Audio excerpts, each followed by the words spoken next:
তো ওই তো নাঙ্গের বাড়ি চলে গেছে। কার শ্রাদ্ধ? দ্রৌপদীর শ্রাদ্ধ। মানে কেন আপনারা এই জীবিত একজন মহিলার নামে শ্রাদ্ধ করছেন? তো ওই তো নাঙ্গের বাড়ি চলে গেছে, তো আমরা কি করে ওর পরিচয় রাখবো? আপনারা দেখছেন বাংলার আওয়াজ। ঘটনাটি হরিশ্চন্দ্রপুর ব্লকের বড়ইপুর গ্রামের। এক মহিলা তার স্বামীকে ছেড়ে অন্য পরপুরুষের সাথে চলে গিয়েছিল। সেই কারণে সেই গ্রামের সাধারণ মানুষ বা তার স্বামী সিদ্ধান্ত নিয়েছে সেই মহিলার নামে শ্রাদ্ধ করাচ্ছে, কবজি ডুবিয়ে সবাই খাচ্ছে এবং কুশপুতুলকে দাহ করা হয় শ্মশানে। কি বলছেন তারা শুনুন।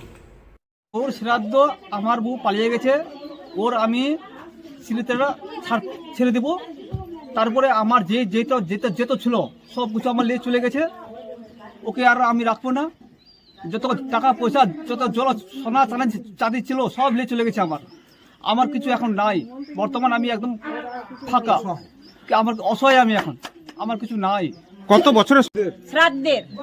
কার শ্রাদ্ধ? দ্রৌপদীর শ্রাদ্ধ। মানে কেন আপনারা এই জীবিত একজন মহিলার নামে শ্রাদ্ধ করছেন? তো ওই তো নাঙ্গের বাড়ি চলে গেছে, তো আমরা কি করে ওর পরিচয় রাখবো? ওই জন্য আমরা ওর এখান থেকে হিসাব করে দিচ্ছি, শ্রাদ্ধ করি শেষ করে দিচ্ছি। কবে পালিয়েছে অন্য কোনো পুরুষের সঙ্গে? মঙ্গলবার। বাড়িতে কিছু নিয়ে পালিয়েছে আবার? সব কিছু নিয়ে চলে গেছে, যা ছিল ঘরের মধ্যে সব নিয়ে চলে গেছে, কিছু নাই। এখন তার স্বামীর কি অবস্থা রয়েছে? এখন স্বামীর অবস্থা শেষ। এখন কি সে পাগল হয়ে ঘুরে বেড়াচ্ছে? হ্যাঁ, পাগল, মদ খাচ্ছে, ঘুরছে, খাওয়া দাওয়ার ইচ্ছা করছে না। বলছে কত বছরের এই সংসারকে সে মানে 19 ছেড়ে চলে গেল? হ্যাঁ 19। 19 বছরের সংসার। হ্যাঁ 19 বছরের সংসার। তার কোনো ছেলে মেয়ে ছিল না, কিছু না। তবুও ওকে কিছু করছিল না, স্বামী মারছিল না, বকছিল না। তাহলে এই সিদ্ধান্ত কেন নিল সে অন্য পালিয়ে যাবে? সিদ্ধান্ত নিল, ওর তো ভিডিও কলিং এ নাং দেখাইছে, তো কেন সিদ্ধান্ত নিবে না? ওর তো স্বামীর পর নাই, মনেই নাই।